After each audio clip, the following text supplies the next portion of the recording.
Hi students, నేను మీ హిందీ సార్ని సింగ్ సార్ని. నన్ను 2024-25 సంవత్సరానికి సంబంధించి 10వ తరగతి చదువుతున్న విద్యార్థులందరి కోసం హిందీ సబ్జెక్టులో ఈసారి మనకి పబ్లిక్ ఎగ్జామ్స్కి పతజర్మే టూటీ పత్తియా ఈ సారాంశం కూడా చాలా ఇంపార్టెంట్ సారాంశం అని చెప్పి చెప్పుకోవడం జరుగుతుంది. అయితే దీంట్లో పతజర్మే టూటీ పత్తియా ఈ పాఠంలో 2 సారాంశాలు వస్తాయన్నమాట. ఒకటి గిన్నీకా సోనా అని చెప్పి సారాంశ రూపంలో అడిగే అవకాశాలు ఉంది, లేదా జేన్కి దేన్ అని చెప్పి సారాంశ రూపంలో అడిగే అవకాశం కూడా ఉందన్నమాట. లేదా మూడవ పద్ధతి పతజర్మే టూటీ పత్తియా పాటకా సారాంశ లిఖియే అని కూడా అడుగుతారనమాట. ఎలా అడిగినా కానీ మొదటగా మనం రెండింటినీ విడివిడిగా నేర్చుకోవడం అయితే తప్పనిసరి. ముందుగా విడివిడిగా అది ఎలా ఉంటుంది, ఏంటి, ఎంత చదవాలి అనేది ఒకసారి ముందుగా తెలుసుకుందాం. టాపిక్లోకి వెళ్ళే ముందు మన ఛానల్ పేరు పీడీఎన్ఎస్ హిందీ. సబ్స్క్రైబ్ చేయండి, లైక్ చేయండి, షేర్ చేయండి. ఇక టాపిక్లోకి వెళ్దామా? చూడండి అన్న, లేఖక్ పరిచయ్ మొదటగా రాయాల్సిందైతే ఇదే మనం, ఎందుకంటే దీనికే 2 మార్కులు కేటాయించారు కాబట్టి. Lekhak పరిచయ్. Lekhak Ravindra కేలేకర్ G high. Writer వచ్చి रविंद्र केलेकर गारू. उनका जन्म सन 1925 कोंकण क्षेत्र में हुआ. ఆయన గారు 1925వ సంవత్సరంలో కొంకణ్ అనే ప్రాంతంలో జన్మించారు. ఇన్కి ప్రసిద్ధ రచనాయే సమిధ, సాంగలి, పతజర్మే టూటీ పత్తియా ఆది హై. ఈయన రాసిన ముఖ్యమైన రచనలు సమిధ అనేది, సాంగలి అనేది, పతజర్మే టూటీ పత్తియా, ఇలా ఎన్నో మొదలైన రచనల్ని ఈయన గారు రాయడం అయితే జరిగింది. इन्हें ज्ञानपीठ पुरस्कार, साहित्य अकादमी पुरस्कार, पद्मभूषण पुरस्कारों से सम्मानित किया गया. ఈయన గారిని జ్ఞానపీఠ అవార్డుతోనూ, సాహిత్య అకాడమీ అవార్డుతోనూ, పద్మభూషణ్తోనూ ఇలాంటి ఎన్నో పురస్కారాలతో ఈయన గారిని గౌరవంగా సన్మానించడం జరిగింది. ఇన్కా నిధన్ సన్ 2010 మే హువా. ఈయన గారు చివరికి 2010 సంవత్సరంలో చనిపోవడం జరిగింది. ఇంకా సారాంశంలోకి వెళ్ళినట్లయితే మొదటి పారాగ్రాఫ్ నాన్న, लेखक ने इस पाठ के माध्यम से आधुनिक समाज में लोग अपने स्वार्थ के लिए आदर्शों का हनन कर रहे हैं. इस विषय का बखूबी वर्णन किया है. लेखक ने మన రైటర్ గారు इस पाठ के माध्यम से ఈ పాఠం ద్వారా ఆధునిక సమాజమే, ఈ ఆధునిక సమాజంలో లోగ్ అపనే స్వార్థ్ కే లియే, జనాలు తమ స్వార్థం కోసం ఆదర్శం కా హనన్ కర్ రహే హై, ఆదర్శాలను వాళ్ళు పూర్తిగా అసలు పట్టించుకోవడం లేదు, వాటిని నాశనం చేస్తున్నారు. ఇసు విషయ్ కా బఖూబీ వర్ణన్ కియా హై. దీని గురించి చాలా చక్కగా ఈ పాఠంలో వర్ణించడం జరిగిందనమాట. అది ఇక సారాంశం. మొదటగా రైటర్ గారు ఏం చెప్పారు అనే విషయాన్ని ఇక్కడ చెప్పడం జరిగింది. ఇక సారాంశం పూర్తి అసలు టాపిక్లోకి వెళ్తే, లోగ్ ఇస్ సంసార్ మే ఆదర్శ్ ఔర్ వ్యవహార్ కో లేకర్ చల్తే హై. జనాలు ఈ ప్రపంచంలో ఆదర్శాలని తీసుకొని నడిచేవాళ్ళు ఉన్నారు, కేవలం క్యారెక్టర్ పరంగా వాళ్ళు ఏ రోజు ఎలా ఉండాలి అని దాని పరంగా నడిచేవాళ్ళు ఉన్నారు. జీవన్ మే ఆదర్శవాదితాకి రక్షతో బహుత్ జరూరీ హై. అయితే జీవితంలో ఈ ఆదర్శాలను కాపాడుకోవడం అనేది చాలా అవసరం. ఏంటి ఆదర్శాలంటే ఏంటి? పెద్దవాళ్ళు మనకు నేర్పించినవి. సత్యాన్నే పలకాలి, పెద్దల్ని గౌరవించాలి, ఇలాంటి ఎన్నో ఆదర్శాలు ఉన్నాయి కదా. ఆ ఆదర్శాలను పాటించడం చాలా అవసరం. లేకిన్ ఆదర్శ్ అవ్యవహారిక్ నహీ హోనా చాహియే. అయితే ఈ ఆదర్శాలు కేవలం చెప్పుకోవడానికే కాదు, అవి పాటించడానికి కూడా ఉపయోగపడాలి. అందుకే అంటున్నాడు, ఆదర్శాలు పాటించడానికి పనికి రాకుండా పోకూడదు. వ్యవహార్ మే లాయే బినా ఆదర్శ కా కోయి మూల్య నహీ హోతా. వ్యవహార్ మే లాయే బినా, ఆచరణలో తీసుకొని రాకుండా ఆదర్శాలు కోయి మూల్య నహీ హోతా, ఏ విధమైన విలువ వాటికి ఉండదు అని చెప్పి మొదటి పారాగ్రాఫ్లో ఇక్కడ చెప్పడం జరిగింది.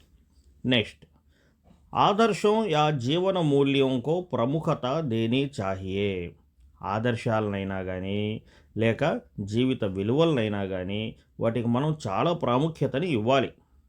आदर्शों को व्यवहार में लाते समय हमें उसकी मूल भावना और गरिमा से समझौता नहीं करना चाहिए.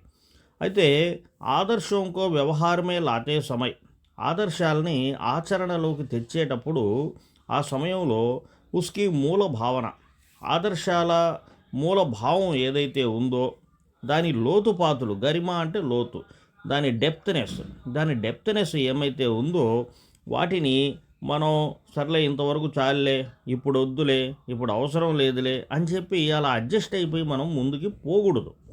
व्यवहारिकता को आदर्शों पर अपना प्रभाव नहीं दिखाना चाहिए. వ్యవహారికతకు అంటే ఆచరణ చేసేటప్పుడు ఈ ఆదర్శాల మీద వాటి ప్రభావాన్ని చూపించనివ్వకూడదు. सोने की तरह आदर्शों को मजबूत और चमकदार बनाने के लिए व्यवहारिकता रूपी तांबा थोड़ी मात्रा में तो मिलाना ही पड़ेगा. సోనేకి తరహ్ అంటే బంగారం లాగా ఆదర్శంకో మజబూత్ ఆదర్శాలను మజబూత్ స్ట్రాంగ్గా చమక్దార్ బాగా షైనింగ్ ఉండేటట్లుగా బనానేకే లియే చేయడం కోసం వ్యవహారికత రూపీ తాంబ ఆచరణ సాధ్యం లాంటి ఈ వెండిని తోడి మాత్రమే కొంత భాగాన్ని దీంట్లో కలపాల్సిన అవసరం ఉంటుంది. అంటే ఏంది అనేది మనం ఇప్పుడు తెలుసుకుందాం. आदर्शवादी लोग समाज को सत्य, अहिंसा, त्याग, ईमानदारी जैसे శాశ్వత మూల్య దియే హై. చాలామంది గొప్ప వాళ్ళు ఆదర్శవాది లోగ్ అంటే చాలా గొప్పవాళ్ళు ఈ సొసైటీకి సత్యం, అహింస, త్యాగం, ఇమాందారీ అంటే నిజాయితీ ఇలాంటి వాటి గొప్ప విలువల్ని మనకి ఇచ్చి వెళ్ళారు వాళ్ళు. వే ఖుద్ జీవనమే సఫల్ హోతే హై. వాళ్ళు సక్సెస్ అయ్యారు కూడా, అవన్నీ పాటించారు, సక్సెస్ అయ్యారు, గొప్పవాళ్ళు అయ్యారు. అందుకే ఈరోజు మనం వాళ్ళ గురించి మాట్లాడుకోవడం కూడా జరుగుతూ ఉంది. అన్యోం కోబీ ఊపర్ లే చల్నేకి కోషిష్ కర్తే హై. అందరూ కూడా ఇలా గొప్పగా బతకాలి అని వాళ్ళు ముందుకు తీసుకెళ్ళడానికి ప్రయత్నం కూడా చేశారు. లేకిన్ వ్యవహారవాదీ లోగ్ సదా సజగ్ రహతే హై. కాకపోతే ఈ వ్యవహారవాది ఆచరణ మాత్రమే చేసే జనాలు ఎప్పుడు కూడా అలానే ఉండిపోతారు. ఇసిలియే హమే ఆదర్శోं को अपने जीवन में साथ लेकर चलना है. అందువల్ల ఎందురా అంటే ఈ ఆదర్శాలను మన ఆచరణలో పెట్టి వాటిని ముందుకు తీసుకొని వెళ్ళి జీవితంలో మనం సక్సెస్ని పొందాలి అని ఇక్కడ రైటర్ గారు మనకి చెప్పడం జరుగుతుంది నాన్న. ఇది పతజర్మే టూటీ పత్తియా పాఠంలో గిన్నీ కా సోనా అనే పాఠానికి సారాంశం నాన్న. ఇక నెక్స్ట్ రెండవ సారాంశము జేన్ కీ దేన్. ఈ జేన్ కీ దేన్ అనే సారాంశాన్ని కూడా ఒకసారి చూద్దాం. జేన్ కీ దేన్ సారాంశానికి కూడా సేమ్ టు సేమ్ లేఖక పరిచయం అయితే అదే రాస్తాం. ఇక సారాంశ విషయానికి వెళితే సారాంశంలో ఇక్కడ చూడండి నాన్న. జపాన్ మే లోగ్ జ్యాదాతర్ మనోరుగ్న హై. జపాన్లో చాలామంది జనాలు ఎక్కువ మంది జనాలు ఎందుకంటే మానసిక జబ్బుతో బాధపడుతూ ఉన్నారన్నమాట. వే అమెరికాసే ప్రతిస్పర్ధ కర్తే హై. వీళ్ళంతా ఎందురా అంటే జపాన్లో ఉండేవాళ్ళు అమెరికాతో పోటీ పడుతూ ఉంటారు. Is తనావ్ co door కర్నే K Liye way tea సెరేమనీ మే జాతే హై. ఈ విధంగా వాళ్ళు పడుతున్న ఆ కష్టాన్ని దూరం చేసుకోవడానికి వీళ్ళు టీ సెరమనీలోకి వెళ్తారనమాట.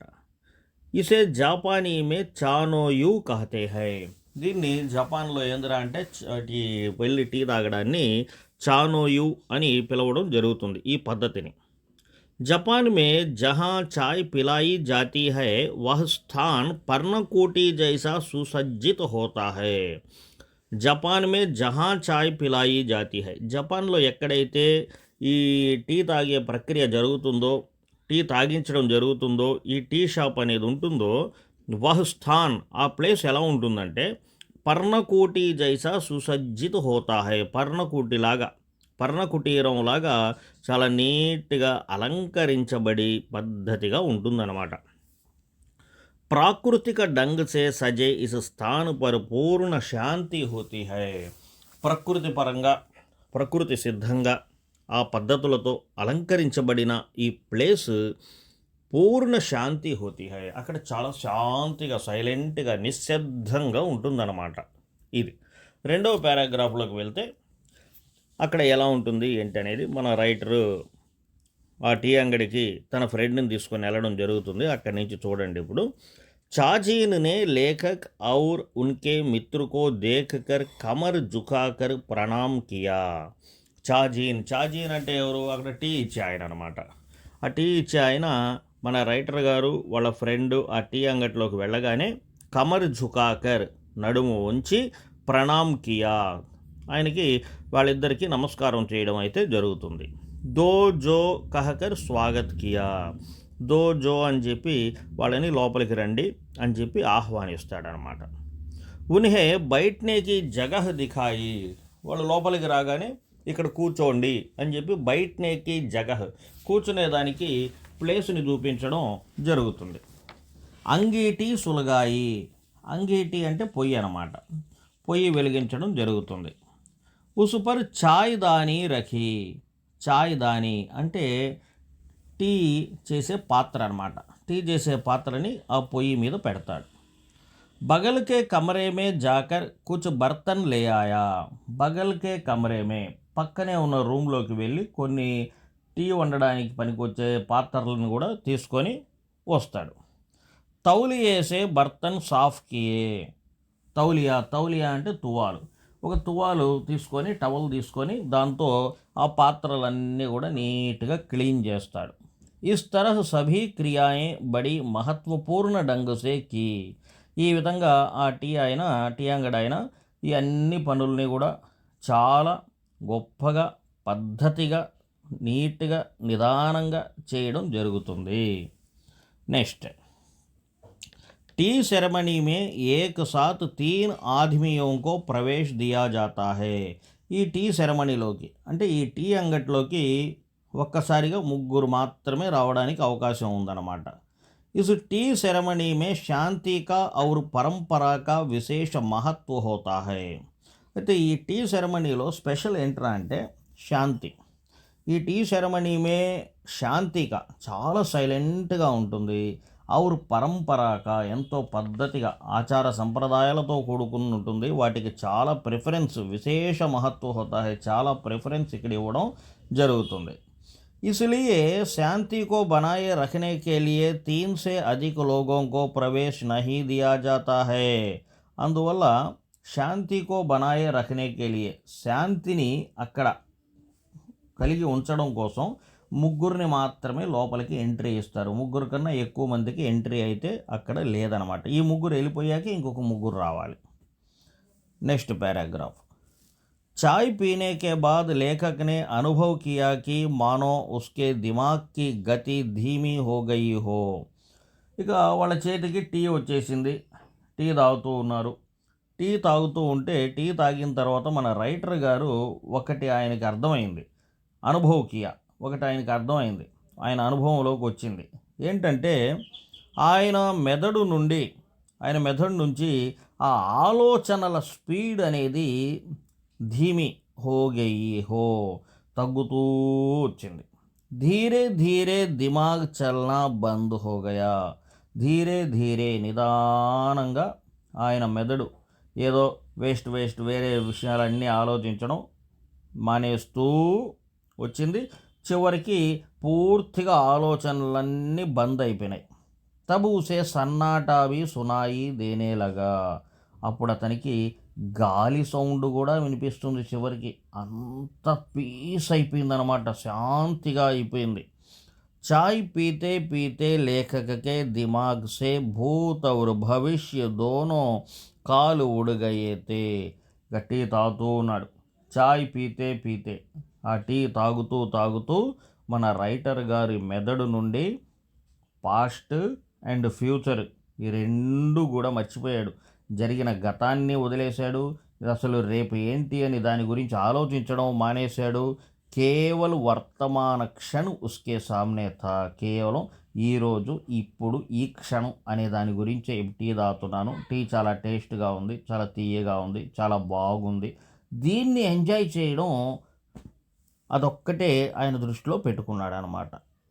నెక్స్ట్, जो वर्तमान को भली भांति सोच समझ कर जीता है तो उसका भविष्य काफ़ी हद तक सुरक्षित ही रहता है.